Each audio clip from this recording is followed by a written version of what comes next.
Ay kasubo na mo nga murag duha gyud ka semana nga wa ta magkatakdo og oras, wa ta maka on air tungod kay dunay mga kakulian nga dili na to kapugnan mga kaigsunan ko.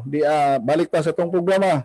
Sangguniang Bayan in action kini inyong ubos nga alagad ang inyong majority floor leader diha sa Sangguniang Bayan sa lungsod sa Ilongos, Konsehal Edwin Falier, makiguban kininyo sulod sa usa ka oras na to nga tulumanon mga kaigsunan ko. Atong mga viewers diha sa Facebook live na to sige mo tanaw mo diha paminaw kay aron na doon natay mapupo nga mga atong mahibaw-an, atong makatunan ang mga kalihukan sa atong lungsod sa Ilongos labi na diha sa atong Sangguniang Bayan. Kay kini atong programa wa gyud nilaing tuyog tumo mao lamang pagpasabot sa katawhan sa lungsod sa Ilongos kay kini inyong igsuon nagtuo nga ang katawhan nga wa masayod mo makaingon sa kaguliyang apan ang lungsod nga nakahibalo ang katawhan dunay ikatampo para sa atong tingusbawan. Mga kaigsunan ko, na ay nagtan-aw na to ganina ra ba ni taud-taud na ni shout out Raul Jorrani, okay. Jos Mateo Nastor Asilo pre. Good morning diha pre. Manuel Villafani is watching. Daghang magtan-aw na to karon, daghang pa shout out kay taud-taud tang wa ka on air. So mga kaigsunan ko, daghan ta og isgutanan karong buntaga ang hinaot nga naamo diha mag-uban ka nato sa atong tulumanon kay kini atong tulumanon informative kayo ni siya puro gyud informasyon og mga updates ang inyong makuha diri. Sige, makit-an lang muna ko diri sa live na mag-view, i-shout out agad mo dayon para way kuan. Mga kaigsunan ko, Manuel Villafani is watching, Paridondon watching, kinsa pay nag-watch diha, sige lang, ato lang ang tanaw niya taon-taon mga kaigsunan ko. Hi, watching Daddy Inday Mills. Ay Daddy, ako misis nag-travel ra ba ni? Ayo-ayo mo diha. Robert Miliadas, shout out kay Falier, si isa pa na diha, si Pugi, kuyog nila si Pugi karon nagbiyahe sila. Shout out sa akong anak sa Cebu, si Sofia Andrea. Shout out ya, ayo ang module ni mo diha. Mga kaigsunan ko, niadtong milabay nga mga semana muna tayo nawa ta diri pero ang atong konseho trabaho nagalihok nga atong konseho mao na nga doon na tayo mga Marifi Bonyol is watching. Batchmate, daghang tawag ako cellphone ay sige lang. Saon man lagi ni ato na kuan man ni ato kaning public service man lagi ni ani man pwede di ni nato sila hatagan og panahon ning mga constituente nato na mag reach out sa ilang mga opisyales sa lungsod mao na bisag naka on air ta naagyapon sige tawag ato lang na silang atimanon unya. Okay, sige.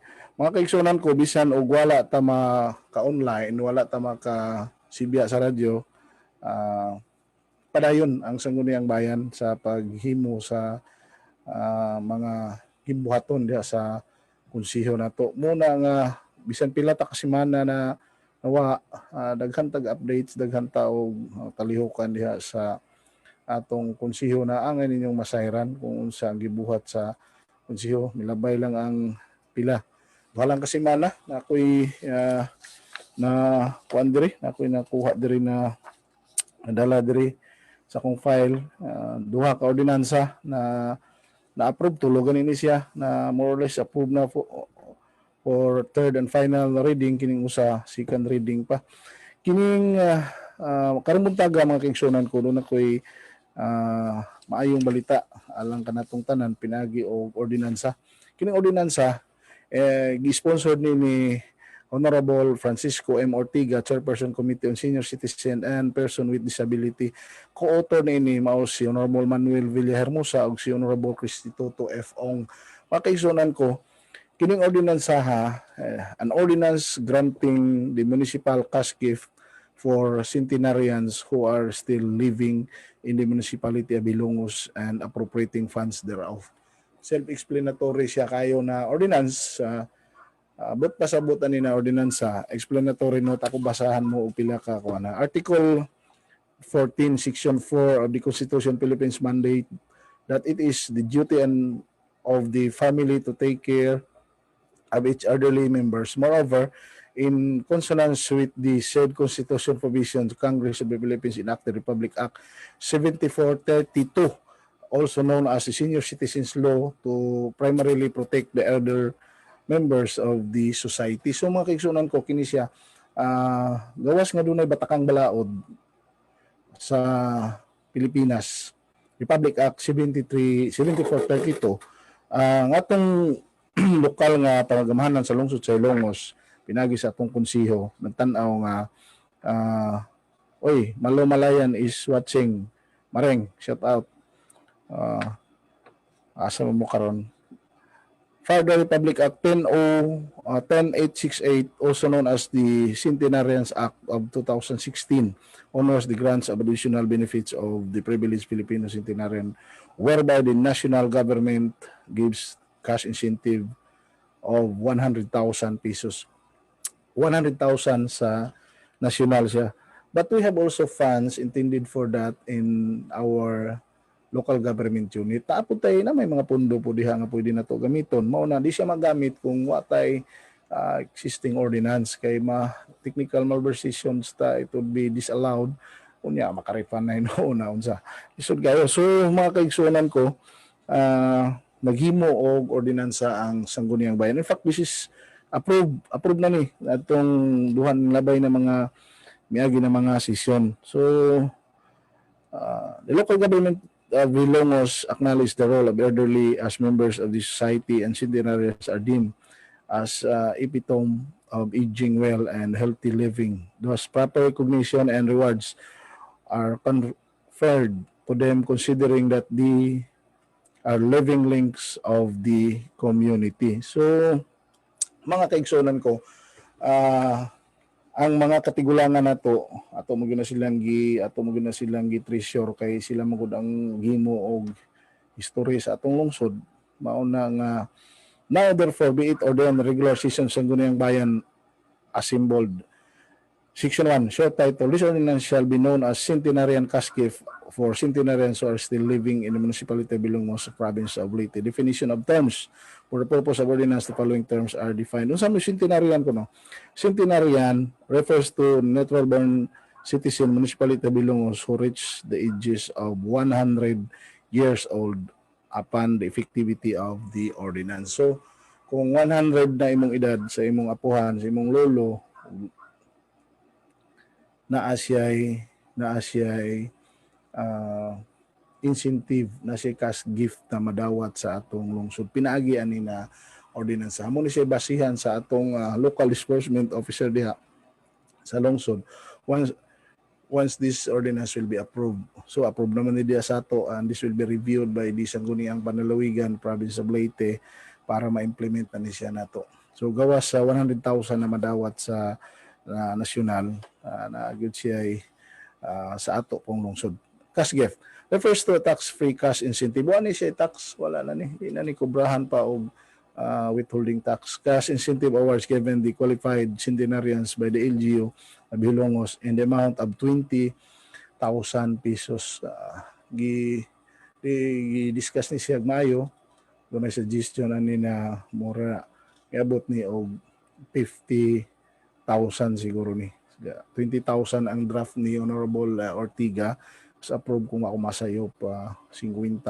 Kulang i-present niya ang final draft yun sa ang final copy sa ordinance kay dunay discussion sa atong nahitabo.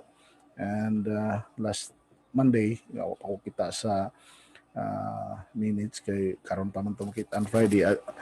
Mao na siya nga magkaigsuonan ko mo ni unod sa ordinansa. So more or less ang atong mga katigulangan nga mag edad og 100. Birthday 100 doon na siya ay 150 to include the national and the local fund sa lungsod sa Ilongos, mga kaigsuonan ko. So usa sa mga ordinansa Nasa ordinance nga approve ngadto milabay na mga sesyon. An ordinance prohibiting gender-based sexual harassment in streets, public spaces, online workplace, and educational or training institutions, providing protective measures and prescribing penalties thereof, otherwise known as Bawal Bastos Ordinance of the Municipality of Ilongos. This was sponsored by Honorable Bernadette Nervis, Chairperson Committee on Women Affairs and Women and Family Affairs, Children's, Gender, and Development. Ang co-author, Honorable Christy Flanco, Cristoto F. Ong, Francisco Ortiga. Mga kaigsunan ko, kining ordinance sa hadugay ni namong discuss, dugay kayo ni namong himay-himay among debatihan dito sa konseho. Taas-taas siyang ordinansa ni Konsehal Badit sa labay nga mga sessions na approve ni siya. Unya ang unod ni ini nga ordinansa naibugat na discussion na mo is kung monaghoy ka sa unang panahon, magtawag kag hangin, monaghoy ka, wa man isa. Pero karon ko managhoy ka unya naidaga imong taghuyan, diha makasa na ka ani ordinansa. So more or less kining ordinansa bawal yung bastos ani manitsit mo diha sa bisan diha sa Facebook, may mga bugal-bugal diha. You can be charged of this ordinance, mga kaigsunan ko. Ato lang yung hinahinayon kay taas pa ni mahurot na itong oras ani. Basta importante ako nang inihimay pasabot niya. Explanatory note ha.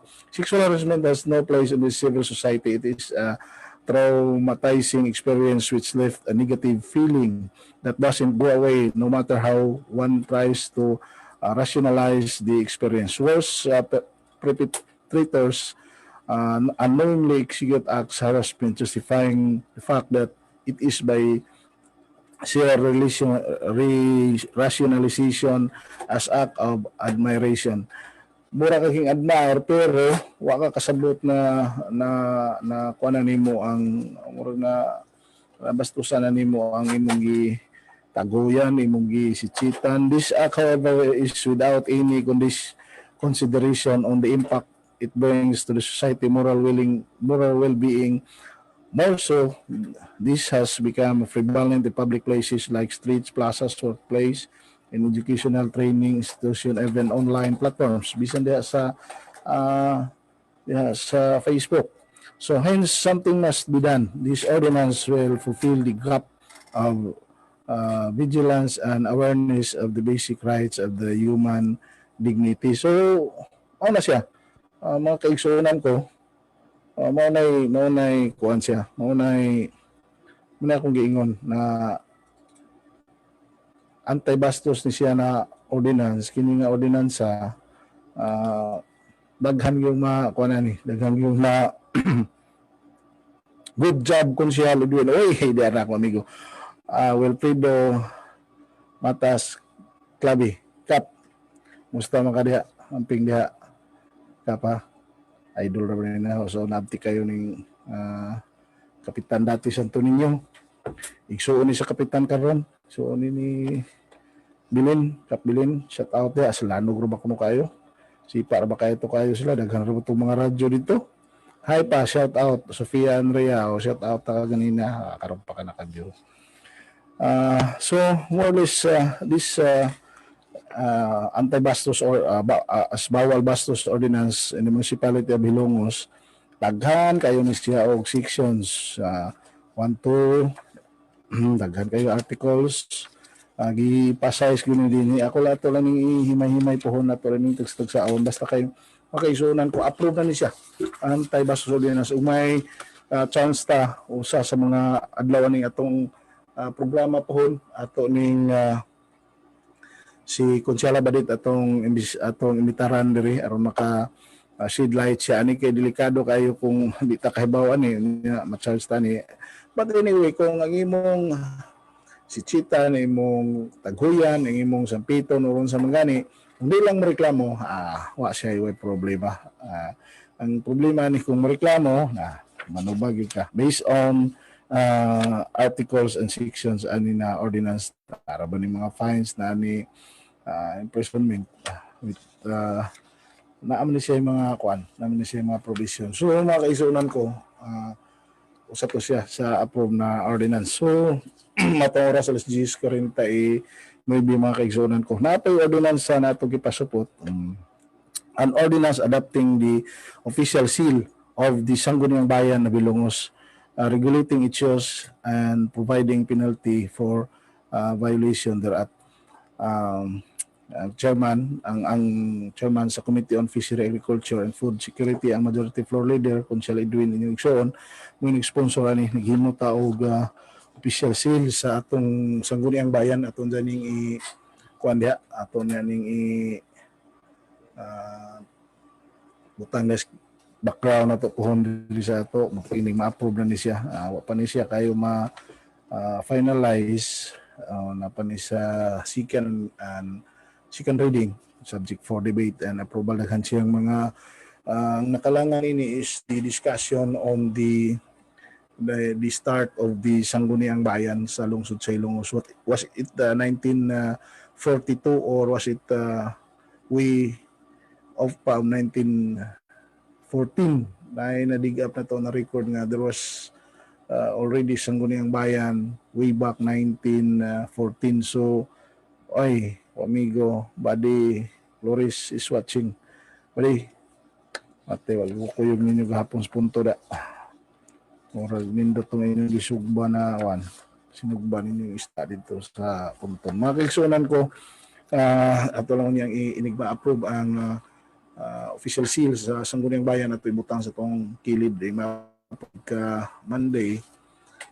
Amo lang gidebatihan is the Honorable Ong, yung Honorable Ong, na if we are not certain that it is 1914, we rather not put the year 1914 sa logo. But I insisted that as far as our record is concerned, it is 1914 that we have this first Sanggunian. Okay? Importante mo siya na recon year so that the succeeding Sangguniang Bayan can be numbered. Kung pila na gud siya, ika 7th, 8, 9, 10, 15, 20 Sangguniang, 38, 48 na Sangguniang Bayan sa lungsod sa Ilongos. So it is very vital and we cannot afford to commit mistake on the declaration of the year. So by Monday, I will present all the documentary evidence on the plenary so that once and for all ma-approve ang atong ordinansa. So mga kaigsunan ko,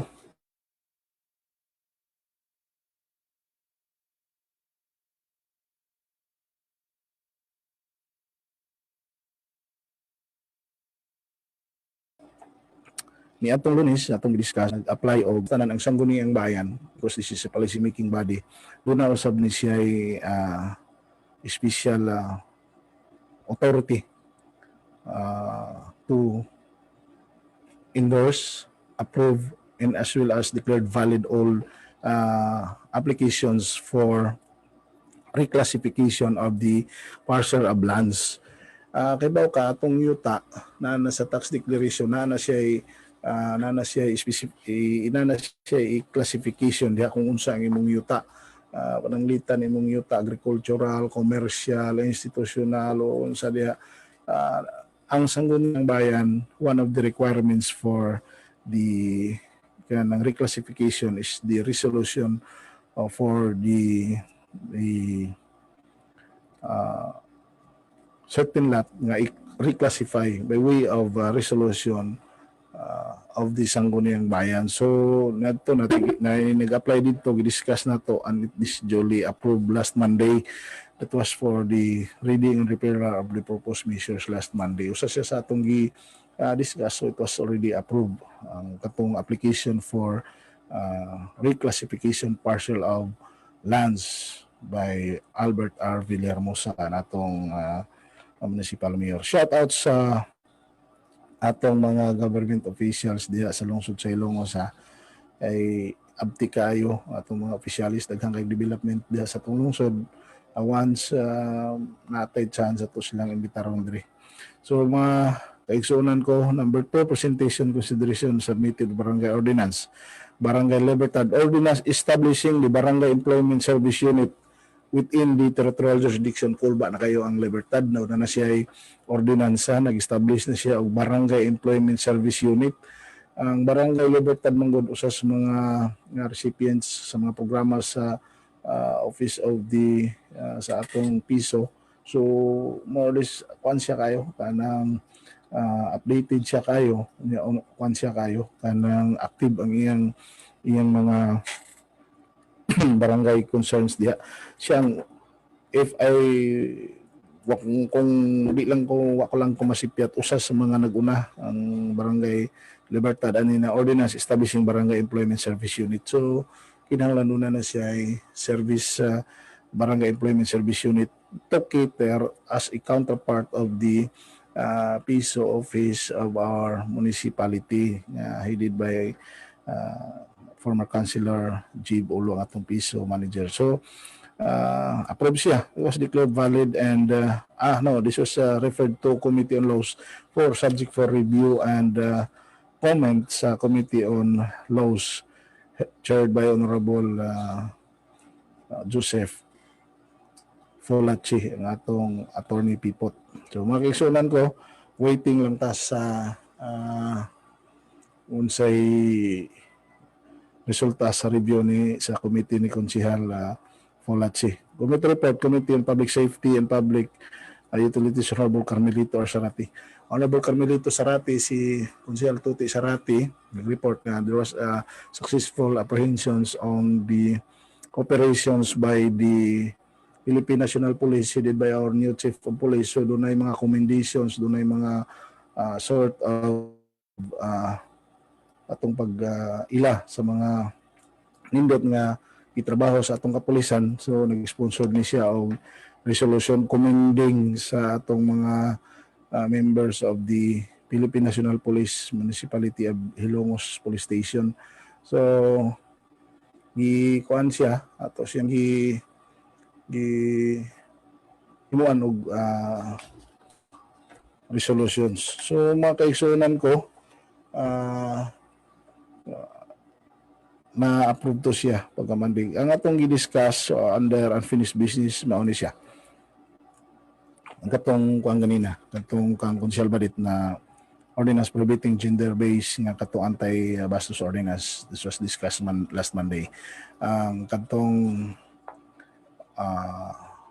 second reading proposed ordinance adopting the official sale o katong ganina akong giingon ang official sale sa Sangguniang Bayan sa lungsod sa Ilongos. Makita to ninyo direto to i-plus on niya inig ma-approve na. For the third and final reading, the proposed ordinance accordance with the an ordinance katong og giingon ganina katong cash gift sa centenarian. So ito siya discuss. So mga kaigsunan ko,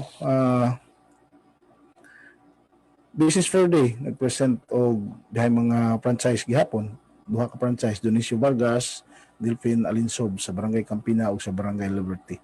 So annual budget ay i-approve na to na annual budget sa conception amounting to 3,476, San Juan 1,658, San Agustin, San Juan, San Agustin 1,658. Namatay na ba ang bago pang namatay ang Kapitan San Agustin, bago ning kapitan ang nag-submit na nini.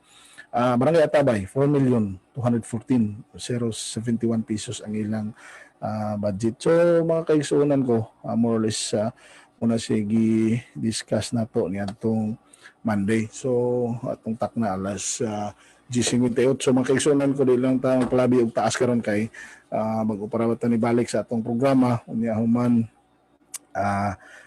hinihinayon lang nato para masabtan og maayo sa atong mga kaigsunan. Shout out ni Bi, uto na to shout out ni Bi, kinsa ni Raul Durani, Jos Mateo Nastor, shout out Manuel Villafanie, Marifi Bunyol, Wilfredo Matas, Sofia Andrea, anak na ko ni Jos Nastor Asilo, pari na ko ni akong amigo, kabats na ko nga abti kayo, Buddy Flores, Buddy Silo, si Rolf man ibali lang ang Flores. So shout out sa tamang di pa mahuman, shout out sa mga municipal officials ang atong gisaligan sa kalambuan sa atong lungsod, pinanguluhan sa atong pinalangang Mayor Albert Bintong Villahermosa. Shout out sa atong Vice Mayor Manuel Gabisan, sa atong mga konsyal, pinanguluhan sa atong abtik ug buotan kayo na First Councilor Konsihal Linlin Villahermosa, Konsihal Pipot Fulache, Konsihal Tidi Robles, Konsihal Joseph, Konsihal Tuti Sarati, ug ni Ma'am Training, shout out. Konsihal Jonel Riuma, ug ni Ma'am Alin, shout out. Og ni Konsihal Badit Nervis, shout out sa iyang husband nga butan kayo si Atty. Janjan, shout out. Ni Christy Flanco na wala pa uyab bantod karon ng atong iski president, shout out ato si Christy Joyce Flanco, shout out atong legendary konsihal, atong konsihal nga pinaka patid sa lungsod sa Hilongos, kaban siyang anak si Bongbong Ong, si Konsihal Boy Ong, shout out ninyo doa. Og ang atong amigo, atong uncle Boy Ortiga, Konsihal Boy Ortiga, chairman sa senior citizen, congratulations sa na-approve nimo na ordinance pagka-Monday. Og shout out sa atong staff og headed by sa Sangguniang Bayan Secretary Keith Fabular. Ma'am Keith, salamat kayo sa mga suporta sa documents na atong gikinahanglan for the defense sa atong ordinansa. So mga kaigsunan ko, alas 11 na, andam na po og paniudto. So until next time, mga kaigsunan ko, salamat sa inyong paminaw, pagtanaw sa atong programa Sangguniang Bayan in Action ring napita sa 92.7 Yok FM, ang tingog sa Paglao. Ang inyong ubos nga igsoon, Konsihal Edwin Falier, ang majority floor leader sa lungsod sa Langos, nagingon nga ang lungsod nga wala masayod mo'y makaingon sa gamayng kaguliyang nga makalangan sa atong tingusbawan, apan ang lungsod na nakahibalo ang katawhan dunay ikatampo. So antod sa sunod gayon, daghang salamat ug ang kalinaw manaka natong tanan.